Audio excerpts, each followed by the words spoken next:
love the Song Dynasty, exploring the history and charm of one of China's most fascinating dynasties. Episode 11, A Flick of the Wrist.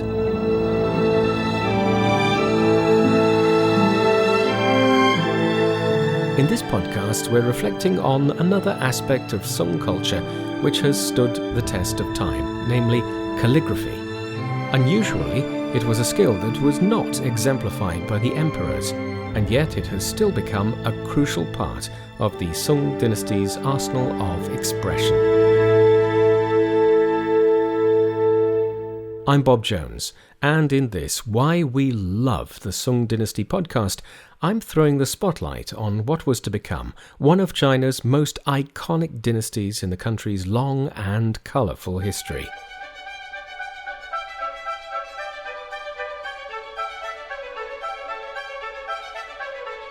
There are several take-homes from the podcasts that we've had so far. The Song Dynasty was a very creative place, largely down to the influence and encouragement of its emperors. Not just their characters and interests, for example that they liked tea or art, but also due to their statecraft and administrative reforms. In many cases, the creativity sprang from unintended consequences. In the last podcast, we learned that Emperor Huizong, for example, was a great fan of art and painting, and indeed engaged in it himself. But he did so at the cost of his grip on security. It was almost an equivalent of the Roman Emperor Nero fiddling while Rome burned. His attention was elsewhere when he should have been protecting his realm. The Song emperors preferred to have a good time rather than face up to the fact that they were under threat from avaricious barbarians. So, while he was busy painting and collecting art and holding spectacular tea parties for all his friends, there were plenty of things that he wasn't doing. Guarding the nation's security, tackling social ills, and also, crucially, neglecting calligraphy. First off, let's get clear in our minds the importance of calligraphy in Chinese society. For many people in the West, the word will conjure up images of using a nice pen given to you by your auntie at Christmas and writing something in a fancy way. It's a skill which, thanks to the development of computers, smartphones and tablets, is fast dying out. But in China, it's a very different matter. Calligraphy, literally meaning beautiful writing, has been appreciated as a high art form in China for millennia. From early times, it was considered not just a form of decorative art, but a supreme visual art, more highly valued than painting or sculpture, and has been ranked alongside poetry as a means of expression. How one wrote was just as important as what one wrote. So it wasn't just about an individual's skills, but also the materials you used to achieve your aim, and the ideas you wanted to express. The earliest examples of calligraphy in China were found on so-called oracle bones, animal bones and turtle shells, or on bronze vessels, many of which date back to 1600 BC. The people of the Shang dynasty at the time created a connection between writing and ritual and political authority, which was still strong during the time of the Song. It wasn't until the Han dynasty, about 200 BC, that the basic materials used by calligraphers today, brushes, ink, paper, and inkstone, were perfected. They are called the four treasures of the study. Brushes were often made of bamboo, ink from burning pine resin. Paper was made from mulberry, hemp, or bamboo fibers. An inkstone slab was used for grinding the ink and mixing it with water. These are the same materials used in painting in China, although calligraphy was always more highly prized. Chinese written script is made up of several thousand individual characters. Each consists of an invariable group of strokes which have to be executed in a set order. That means that a true connoisseur of Chinese calligraphy can retrace the steps taken to create each character observing subtle nuances such as delicacy, force, speed, and emotion. For example, how a stroke represents a boulder plummeting down a hillside, or how graceful patterns evoke the ripples on the surface of a pond left by swimming geese. Reading Chinese calligraphy well, then, means developing a close and personal relationship with a work's unseen creator.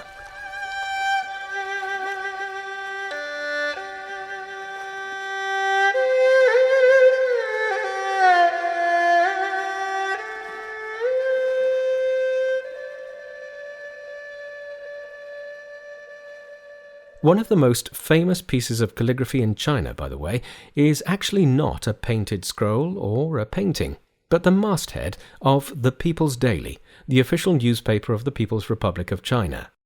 The 4 characters were said to have been brushed by Chairman Mao himself.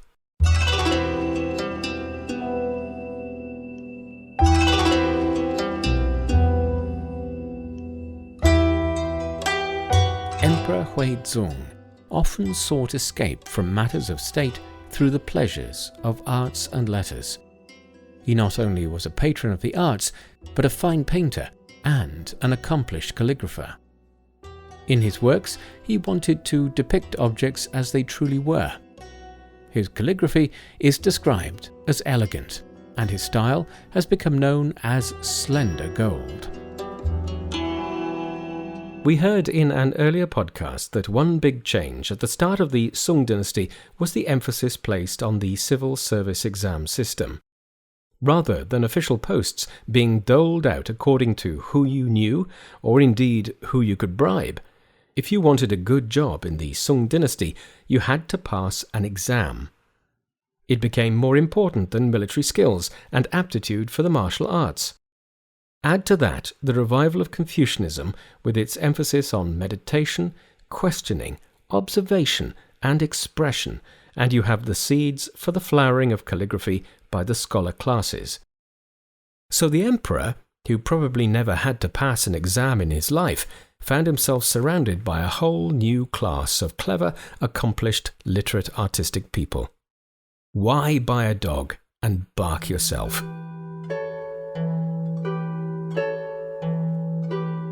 There were 4 great calligraphers during the Song Dynasty: Su Shi, Huang Tingjian, Mi Fu, and Zai Xiang, each of whom invented their own styles. They've all appeared together recently on a set of postage stamps. Su Shi we've already met under the name of Su Dongpo, the tea poet. He was always regarded as better in literature and poetry than he was at calligraphy. He tended to go his own way and let the spirit move him. He was playing by his own rules. He and Huang Tingjian often came to blows in a light-hearted fashion, criticizing each other's work playfully. Su would say to Huang, "Your calligraphy is vigorous, but it's like snakeskin, hanging on top of a tree and stretching legs and feet." Huang would get his own back by saying, "I dare not slander you, but your calligraphy is flat and fat and like a toad under a stone." Mi Fu, meanwhile, was widely considered the best calligrapher in the Song Dynasty. He specialized in the hanging arm technique, holding the brush with the whole arm hanging in the air. Neither the elbow nor the wrist or hand should rest on the desk. Zai Xiang was a politician and a scholar, the tea expert that we talked about in the last episode. He was known for plain speaking, but emotional in his calligraphy. Add to these Yue Fei, who allegedly invented form-intention boxing, a fighting technique in which the mind was expected to control the positions of the body. Yue Fei was a great military general, calligrapher, and poet during the Southern Song Dynasty. He is regarded as a bit of a national hero in China.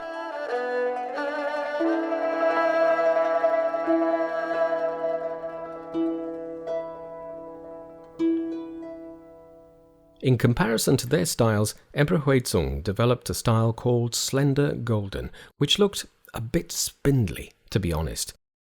Mi Fu despite his artistic ability, was no good at poetry, though. One rude critic said his poetry was enough to drive away locusts. He gave as good as he got by reporting to the Emperor Huizong of his contemporaries one day that Zai Jing has no skills. Zai Bian has skills but lacks elegance. Zai Xiang is outlining. Shen Liao, arranging. Huang Tingjian, copying. And Su She, drawing.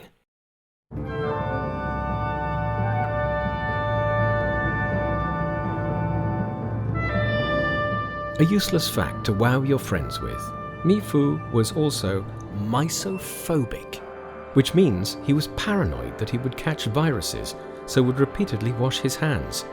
He even bought a coffin and would sit in it waiting for death, reading official documents. There was another factor in the Song Dynasty which had a big impact on calligraphic styles. In earlier dynasties, calligraphers used low desks and tea tables and sat on the ground. They had to raise their arm, elbow and wrist in order to write. In the Song Dynasty, desk heights got higher so that people could write in a more comfortable way. The Song loved luxury. But that meant they also became lazy, resting their elbows on the desk, which changed the look of the characters they were writing, some say making their work look less attractive. Regardless of their aesthetic qualities, one thing is certain. The contemporary love of all things artistic has ensured that we have a greater understanding of the people and the times of the Song Dynasty. Special thanks go out to Sanlian Zhongdu for their help in creating the content for this show. This is Bob Jones. Thanks for listening. Join me again next time.